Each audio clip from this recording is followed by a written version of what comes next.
Welcome into the Fantasy Football Diagnostics Podcast, where we provide you with your weekly diagnosis of everything fantasy football. Whether it's season-long leagues, dynasty, DFS, or sometimes even IDP, we got you covered all year long.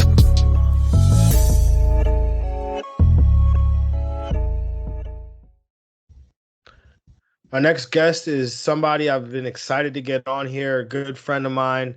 We do some work together with Gridiron Rating. He is a DFS analyst for the Rum Boys Network as well, also with Chalkblock, working with Scott Simpson and those guys at Nimble with Numbers. The DFS math magician. His ROI is better than the stock market. The creator of the Z-Score, Jordan Vanek. Jordan, what is up, brother? Welcome to the show, man. Yeah, man, appreciate you bringing me on. I mean, I know talking Panthers is maybe a little bit hurtful with Sam Darnold coming over, but again, I look forward to, getting some DFS return. You'll be behind the scenes. You'll get to see some of the work, so you'll be having an edge in that regard. Man, definitely not going to not hurt by Sam Darnold at all. It's kind of like a mutual breakup, and you're happy to see your ex-girlfriend happy with her wherever she's at doing whatever she's doing, but you're over here, you're happy with your current situation. But we're not talking about the Jets. We're talking about the Panthers, like you said. I wish we'd talk about some DFS. We'll talk about that another day because I'm really about the bag. But we'll talk about Carolina. 2020 first season under Matt Rule, went 5-11. They made some slight improvements on defense as the year went on. They seem to take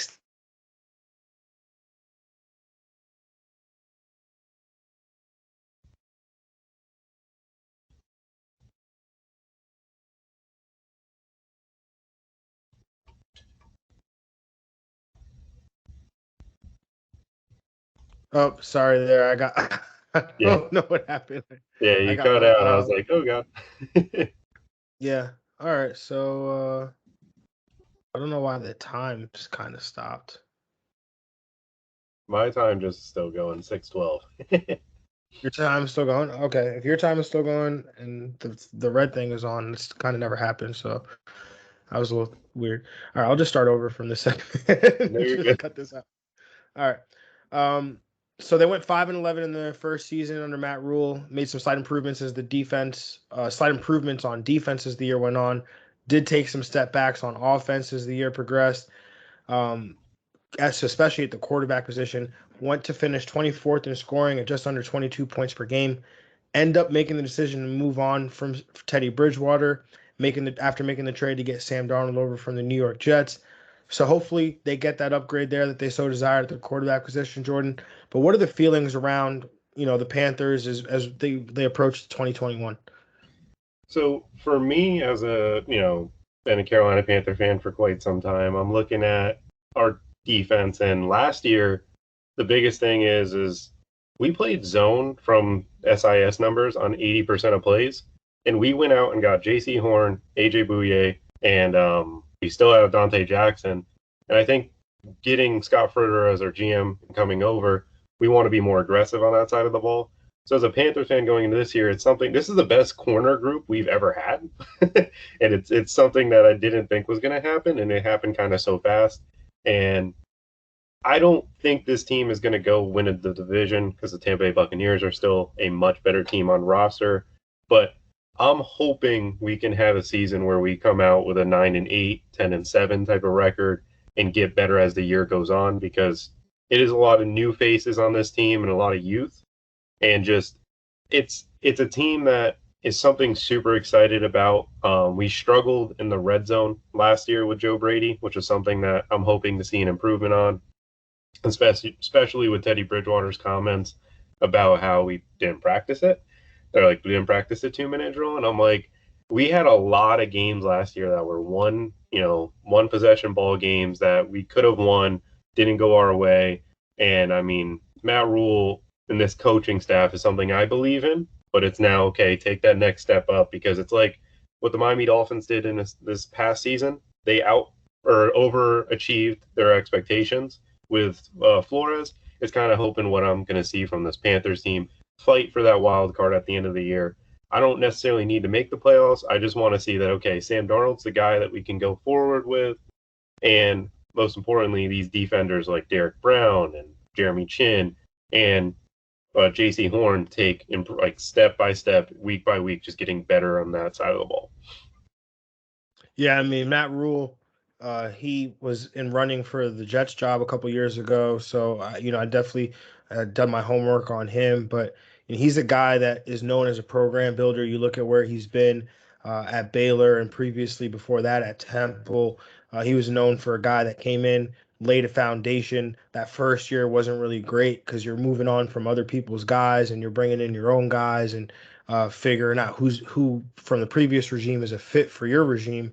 But that next year is when you really see that leap. And so maybe we see that this year. Like we said, they showed that faith in Sam Darnold by skipping out on the quarterback position. They could have taken Justin Fields there at 8 instead.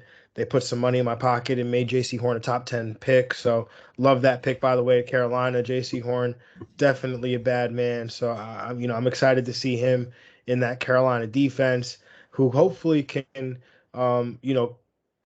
take that step forward and really pick up for this offense that like we said, struggled at points last year. But like we said before, they moved on from Teddy Bridgewater to Sam Darnold, who hopefully becomes an upgrade after he himself moves on from Adam Gase, spending 2 years there with Gase.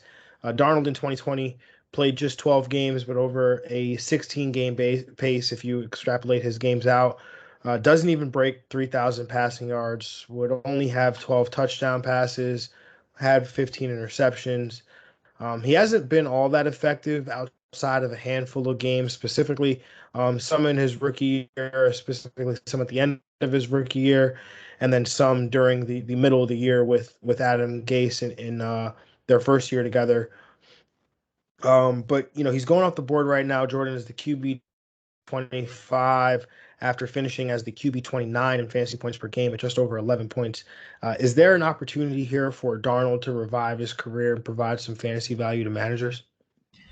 Yeah, Darnold getting out of Gase is going to be the biggest thing for him to be, fantasy relevant.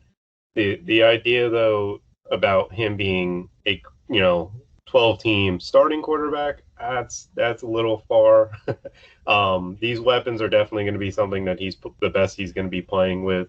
I think he'll have some weeks where you're capable of starting him and have him put up some good fantasy numbers, but as a week in week out starter, I don't see it. I know people compare him a lot to Tannehill and how Tannehill got out of Gase and did his thing with Tennessee, but at the end of the day, Tannehill was QB7 last year. He had 7 rushing touchdowns.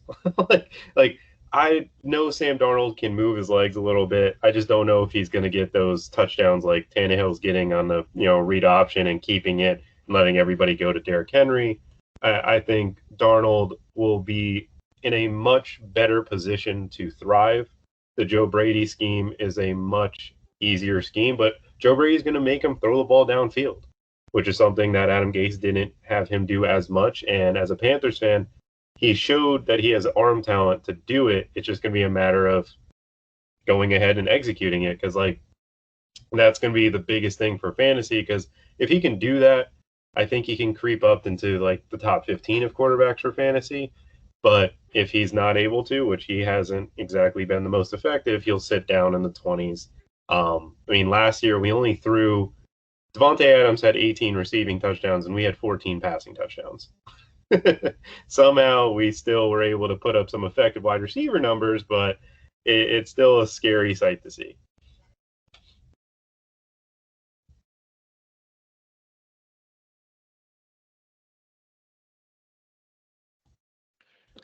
Yeah, sorry. Can you hear me, Jordan? Yeah, I can hear you. Okay, cool.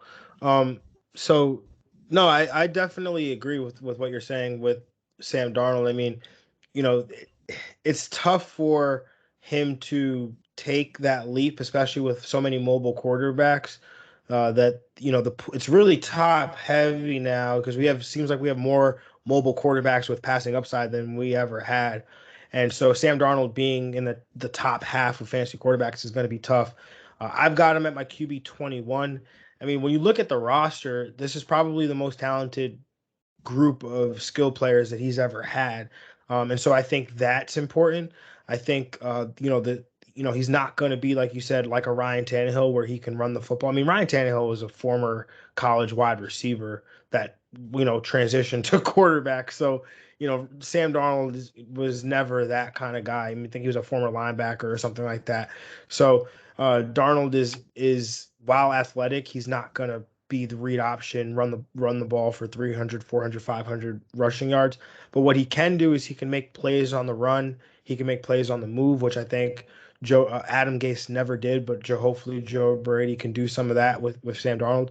And he can make improvisational plays. And so that's also good for fantasy because if, instead of getting a sack, you're able to convert, get out of a bad situation, make it a first down, that extends your drive, which potentially ends in more points for your players on your team. So, I think having Christian McCaffrey, having a DJ Moore, having Robbie Anderson around him is hopefully makes that situation a little bit better. Just concerned about the offensive line. It does seem like they took a slight step back there, and that was something that had the Jets had constantly failed Sam Darnold with in New York was poor offensive line play. So hopefully you see some of that turn around for Carolina. But someone who doesn't need really, I think he could play the game probably by himself if you asked him to. Christian McCaffrey coming off an injury riddled season where he averaged just over 30 PPR points per game, which was enough to still lead all running backs in points, fantasy points per game, was still everything fantasy managers wanted and some, because he continued to be the focal point for the Panthers offense. We're hoping that same thing continues in 2021.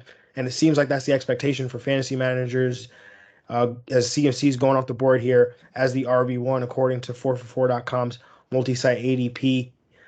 Jordan, do you have any hesitation pulling the trigger on CMC with the 101? None at all.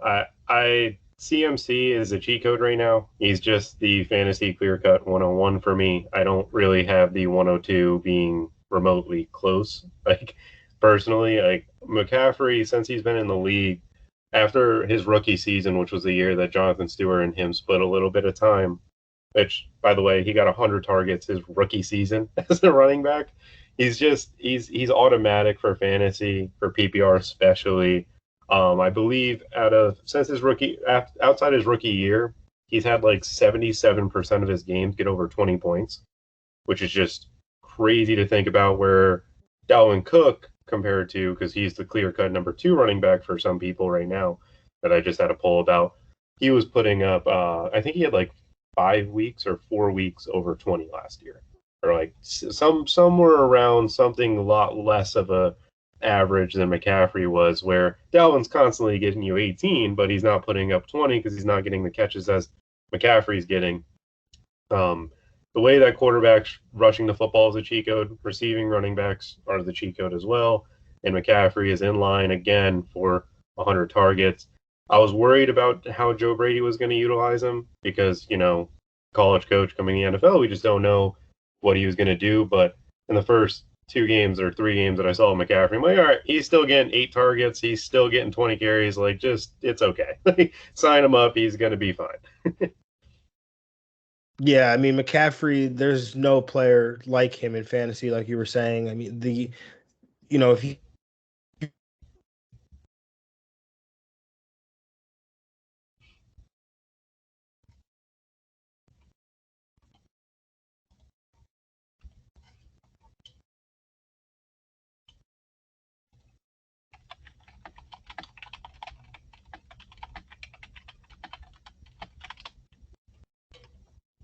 Hey, Jordan. Yeah, you're good now. Sorry. You're good, dude. No worries. This thing is gonna be a pain for me to edit this, huh? No, but like I was saying before, if you take McCaffrey's just his rushing from the year he was healthy, last year was healthy, that would have given you Nick Chubb. And just his receiving, that would have given you Odell Beckham. And Yeah. so I thought that was, a really interesting stat. I mean, I was from like 2 years ago, so not the Nick Chubb last year and the Odell from last year, but Yeah. from 2 years ago. But yeah, it was just he's a cheat code, a complete cheat code. And there should be no reason why anybody should not take him at the 101. All right, let's move on to the wide receiver position, man. And so DJ Moore, Robbie Anderson, that was something that was, I mean, it was a situation I don't think anybody saw playing out the way it did last year. DJ Moore was going relatively high in redraft leagues. When in some leagues I know Robbie Anderson was undrafted. And boy, did that frustrate a lot of the DJ Moore managers. I know I was very high on DJ Moore. I had him as my wide receiver 8 going into last year in PPR leagues. We saw DJ Moore go from this reliable, shorter, average depth of target type receiver with a consistent, weekly stat line to this down the field deep threat who averaged 18 yards per reception last year. And this role came with obviously less consistency, but more boom and bust play than I think fantasy managers were really hoping for when they drafted DJ Moore. But again, 2 straight 1,100-yard seasons. The crazy part about DJ Moore's usage is that the Panthers did sign the aforementioned Robbie Anderson, who with his time with the Jets, his entire time, had been utilized as a deep threat. But in Carolina seemed to be more of a possession receiver, averaged 11.5 yards per reception after 3 straight years of averaging 15 yards per reception with the New York Jets. Did have his first 1,000-yard season, though, turned 136 targets into 95 catches for just under 1,100 yards and 3 touchdowns. In terms of total fantasy points, DJ Moore finished as wide receiver 25. Anderson is a wide receiver 19, but on point per game basis, DJ Moore did miss 1 game due to injury. DJ Moore finished ahead of Robbie Anderson, just 1 spot ahead of him, as a wide receiver 28 with just over 14 PPR points per game. Anderson at 14 PPR points per game. Jordan, DJ Moore is going off the board as a wide receiver 21. Robbie Anderson, the wide receiver 33, basically a 2-round difference between the two. Which of these guys do you prefer? So it's tough. For me, it's like this. Like LSU's offense when Joe Brady was over there, Jamar Chase, Jefferson, and Terrace Marshall, who ironically is now with us. The way they were utilized was Jamar Chase was the down the field stuff, Justin Jefferson was the short intermediate, and that is what offense that I saw this past season, where DJ Moore got the Jamar Chase role, Robbie Anderson got the Justin Jefferson role, and then Curtis Samuel was a little bit more usage dependent. Like he didn't get the Terrace Marshall role; he got more of a flex type of thing that we just didn't see from the LSU offense. So with this season, I think Sam Darnold's going to be able to hit the intermediate routes. So give me where DJ Moore's being drafted, because I think his upside is really, it's higher, and Robbie Anderson's in a safer point of, like, I guess where he's going is safe, but I think DJ Moore for me can actually creep into the top 12 of wide receivers, where I think Robbie Anderson's ceiling is like wide receiver 18. It's going to be a lot more about the camp reports, because for me last year, I was actually team Robbie Anderson. I drafted Robbie Anderson in 3 different leagues. I started in week 1. I played him in DFS because every single report was Teddy Bridgewater's connection with Robbie Anderson from the beat writers that I follow, that I trust for the Carolina Panthers, because they're very honest and they're very good with what they do. And going into this season, like, I want to see if it's Sam Darnold's connection with Robbie Anderson or if it's DJ Moore's, like Sam Darnold's connection with DJ Moore. Darnold and Robbie Anderson put up a bunch of stat lines when, not a bunch, but a few stat lines when they were in the New York Jets that it's something excited about, but that's not the route tree he's going to be getting. It's tough because if Robbie Anderson starts to fall off, because, with fantasy football, if you're not 24 and have an exciting name, you're just not going to be drafted that high. If Robbie Anderson starts creeping into the later rounds, like round 10 or anything crazy like that, Robbie Anderson's a clear-cut guy to get. And if DJ Moore creeps into the top 12 of wide receivers, like, no, that's just not really worth it. Both of them will be seeing a lot of targets. last year, obviously, McCaffrey didn't play, but I still think they both get 100 because I don't think the wide receiver 3 is going to be too big into this offense. I think just McCaffrey, Robbie Anderson, and DJ Moore are going to dominate the targets. With Sam Darnold, it comes down to what routes is he going to be throwing to? Like, if he can hit the intermediate with DJ Moore has a huge upside for fantasy football. Kind of the way we see like AJ Brown to a lesser extent is kind of the way I would compare it. Not the crazy amount of receptions like he's a PPR monster, but when he gets the ball in his hands, he's just finding his way to the end zone, just like Jamar Chase did at LSU. Yeah, and I think that's huge, right? And one of the things that Darnold struggled with, when he was in New York, was hitting the deep ball at times, and his deep down the field accuracy was one of the things that people had complained about, and so that's one of the things that scares me with DJ Moore. But like you said, if he can hit on those intermediate routes, which I thought that DJ Moore being utilized as a middle of the field receiver, not particularly in the slot per se, but someone who runs a lot of his routes to the middle of the field. I think that could help, his fantasy production per se, because like you said, he's somebody that Darnold, just from why I haven't watched him, he likes to target the middle of the field. But DJ Moore is somebody that after the catch, he's really just a demon with the ball in his hands, and he's really a threat to take anything to the house, just because of his size and his speed. So, definitely I will be drafting DJ Moore again. This time I'm going to get him a little bit cheaper though, so I'm happy about that. But yeah, I'm with you. I think they both get over 100 targets. CMC, obviously, his role is kind of locked and loaded. And then they don't really use a third target, whether it's a tight end or a receiver. That guy, they'll have a role, but it won't be the role that you're really looking for from a fantasy perspective. But we're going to talk about a wide receiver anyway, and that's going to be Terrace Marshall, right? Because we have to question, can he make some kind of impact as a wide receiver 3? We obviously know, this team last year had 3,000-yard receivers, 1,000 yards from scrimmage with Curtis Samuel, adding to the mix. But he moved on to Washington. Marshall and Samuel are far from similar players, so this is not a direct replacement in any sense. But the expectation is that Marshall will compete with David Moore, who comes over from Seattle, for that wide receiver 3 job.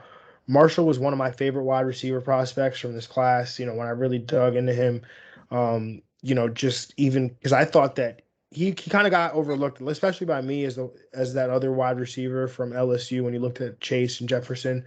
But then you watched what he did, without those guys there, and with poor quarterback play. Granted, it was a relatively soft schedule, and LSU didn't play great, but he played really well, and so he's a has familiarity with Joe Brady, who was the Panthers OC now, obviously, but he was the OC at LSU 2 seasons ago. Marshall's a big body target, has experience playing in the slot as well and on the outside, and could prove to be a very useful piece for this Panthers offense. He's going off the board as the wide receiver 74. Jordan, can Marshall provide any value as a rookie in year 1? Yes, I think the big thing with him is I think he's going to have more touchdowns than one of DJ Moore or Robbie Anderson. I don't know which one yet. I just got a feeling like he's going to be the guy that, like, in the red zone, he's the biggest receiver. He shows a better contested catch ability from his college days at LSU.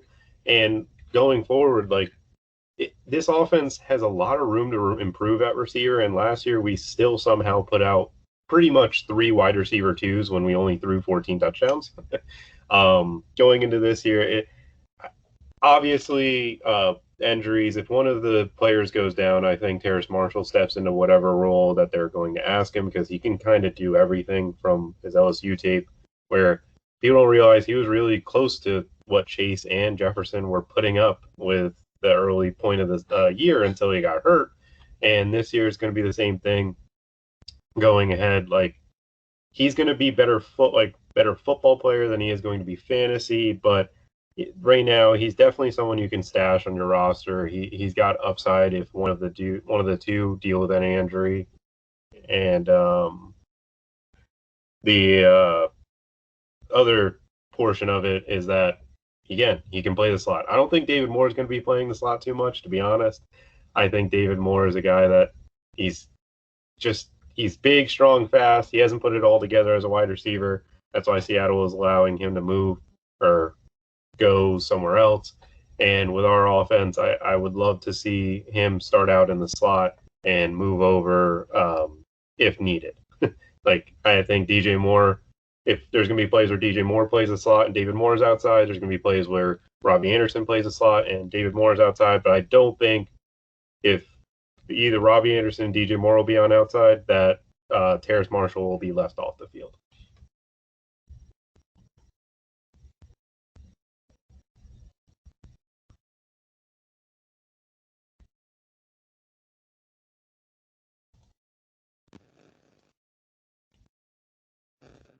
Oh man, Jordan, I'm sorry, brother. It's all good. Technology is Dude, what it is. I don't know what's going on today. It's the absolute worst. All right, let's move on to the tight end position. So Dan Arnold signs with the Carolina Panthers, and it was an interesting signing mainly because of a video that surfaced afterwards of the negotiation between the Panthers and Arnold's agent, which I thought was very cool because you don't often see those kinds of conversations.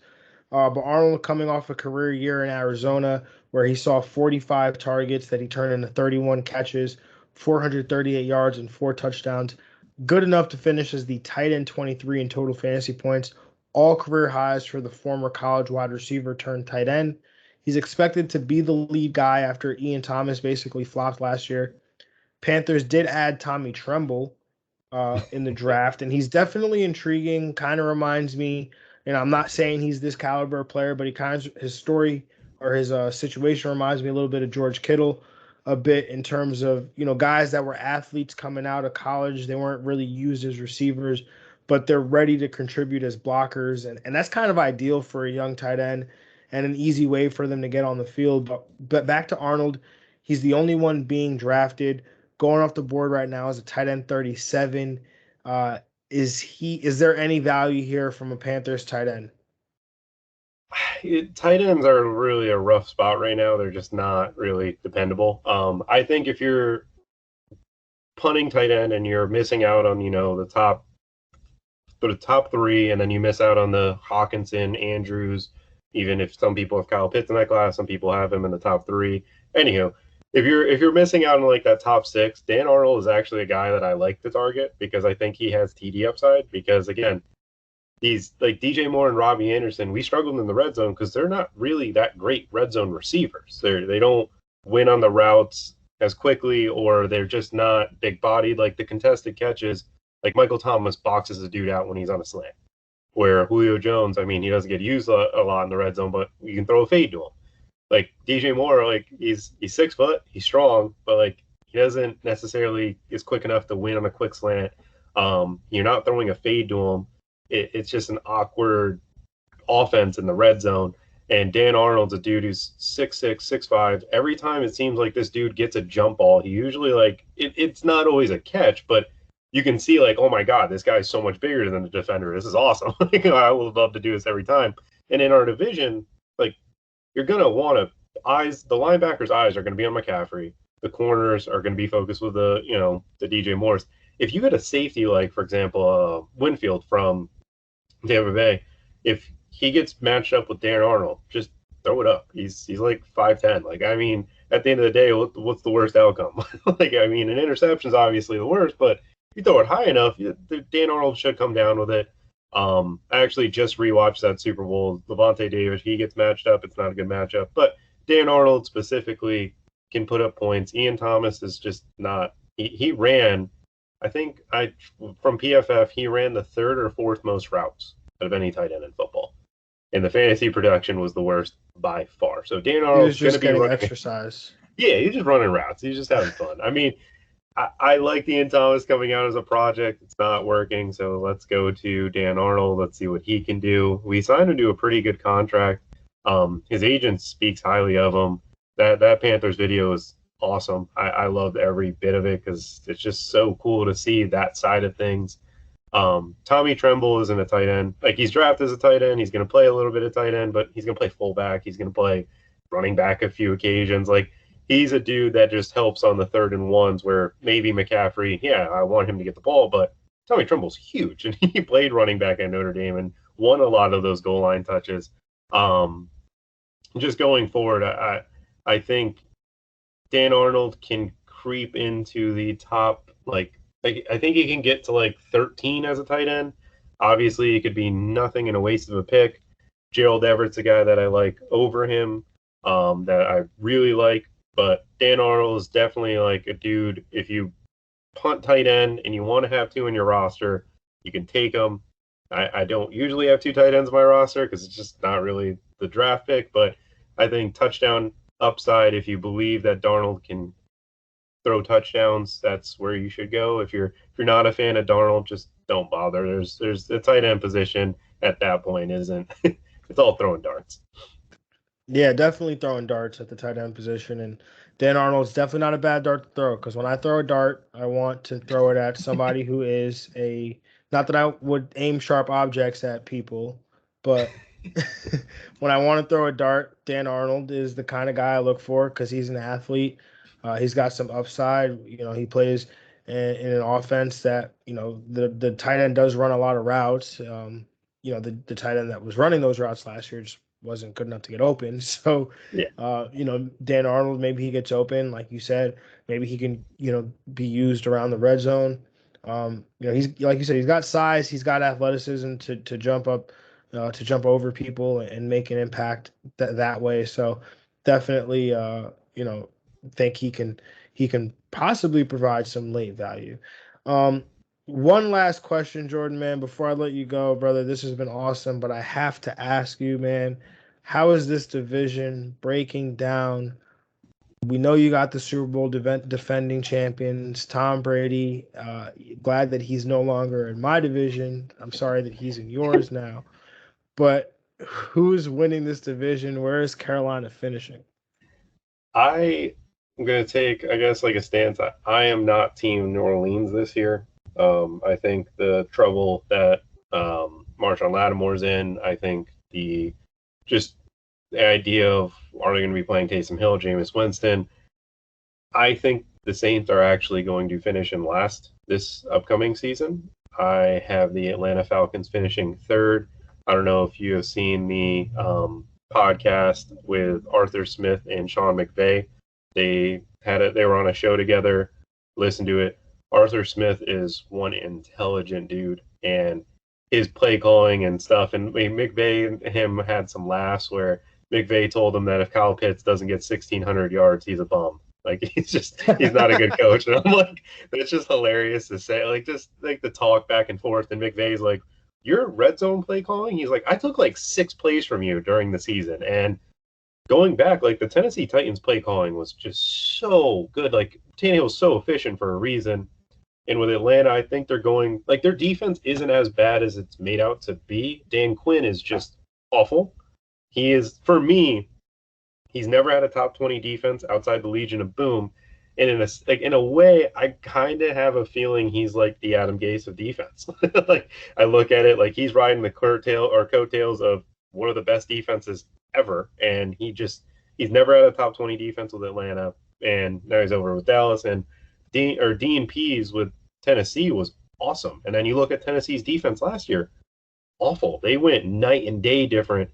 I think Atlanta has a good staff. They have some players that can compete, and they're going to be hungry. I love Kyle Pitts. I love Calvin Ridley. Their offense can score some points. And I really do believe the Panthers are finishing 2nd. Tom Brady is going to walk away and just walk into the division title. That dude, I'm going to have him for another, I guess, 10 years, it feels like. But I don't know. I guess you know what it's like. It's not fun. I mean, it's not even fun that, like, with you guys, at least towards the ending years, like, the Patriots weren't adding players. The Tampa Bay Buccaneers just won a Super Bowl, kept the same team, and then added, like, little pieces that I think are going to make a difference for real football, like Giovanni Bernard. And, I mean, as a Panthers fan, when we picked J.C. Horn, I was looking at it, I'm like, well, we have to guard Kyle Pitts, Julio, and Calvin, Mike Evans, Antonio Brown, Chris Godwin, and Gronk. And the Saints, it's Michael Thomas. But like, it makes a lot of sense. I think they're just going to win the division by like 3 to 4 games. I really do believe the Saints will be one of the bottom teams. They're the team that I think is going to just fall off because of Drew Brees not being there. And their team was built for the Super Bowl run. Now those guys are older. They know they don't have Drew Brees in that locker room. I don't think they're going to be playing to the level that they were. No, that all definitely makes sense. I mean, to your point with Dan Quinn, that was something I talked about all the time with him being a guy. I mean, it's like every time he touched the defense, it just got worse. And then when he was like, "Oh, I'm not going to touch it anymore," they suddenly played better, and it was just like, "Hold on, do you guys not realizing this here? What's happening?" But that Saints take is definitely interesting. Not saying it's bad. I'm just saying it's interesting. They have had success without Drew Brees before, but like you said, these guys are older. They plan for Super Bowl runs. This roster definitely not the same, and it's easier to do that when you know Drew's coming back. It's like, all right, guys, let's play a few more games, and let's just hold this out. Let's go 4-2 down the stretch, and we'll get Drew back. And it's easier, but like when Drew's not coming back through that door, and it's like, all right, our options are Jameis or Taysom. What are we doing? So that's definitely an interesting take there for sure. And Carolina, man, they got a puncher's chance. I'm telling you, man. I mean, like I said, this defense is going to be legit. It's going to come down to like what this offense does, and if Sam Darnold can take that leap. I mean, I think you and I both think that he can. I've look, the way it looks for me is I've always been a believer in Sam Darnold. So if he goes out in Carolina and plays well, people are like, "All right, aren't you going to hate that?" And I'm like, "No, it actually would make me look like I was right." So I could still be right, and Carolina could, Sam Darnold could have success, and the Jets could also, be building something good over here. But Jordan, man, I appreciate this. I appreciate your time, brother. Why don't you let everybody know where they can find you? We know you recently switched up your Twitter handle. So, if in case people didn't know, they don't know, where can they find you? Where can they find your work and what you got cooking, man? So you can find me Jordan Vanek DFS on Twitter. That's where you'll see a lot of the things I've got going on. Gridiron Ratings was where I'll be producing a lot of the articles, and we'll have a show with them. And I'll be tagging along with the Rum Boys for a segment, and Chalk Block with Bo and Scott over there. And the reality is hey, DFS is a moneymaker. It's something that I'm hoping to change some people's lives this year. I've had the success in my past, but every year is different. I recommend at the end of the day for DFS, if you're really good with redraft with your late round guys, you'll be really good to start in DFS for the first few weeks. But once the season gets going, that's when my research starts building. That's where I can find my edge, because beginning of the year, it's a guessing game. Like if you love Robbie Anderson, like I did well week 1 last year because I was Devontae Adams wide receiver 1. Robbie Anderson was my guy. I played him everywhere. I did well. But the year past, I think I liked forgot what receiver or running back burned me the year before. So if you like my redraft or some of the guys that I say is really good, you'll do well week 1. But yeah, I appreciate you having me on. I look forward to our Jets Panthers week 1. I like Denzel Mims and I love Elijah Moore, so I'm hoping we can, if they do well, then it's okay. But this is going to be a little fun Sam Darnold thing that they're going to be driving up big time for week 1. Yeah, man. I mean, and we'll definitely be talking about that because I think that could be, a sneaky game to stack. But it's very early. I don't have any lines yet, but we'll see. I don't know if that's the Jets fan in me talking, but I'll definitely consult with you before I make any decisions on that front, Jordan. Yeah. Jordan, man, appreciate you, brother. Everybody, if you're not following Jordan, I posted this out the other day. If you like losing money, then don't follow Jordan on Twitter. Don't take any of his DFS advice. But if you like winning money, if you enjoy winning money in DFS, make sure you check Jordan out. with everything he's got going on, man. Everybody appreciate y'all, and we will catch y'all later. Peace. Yeah.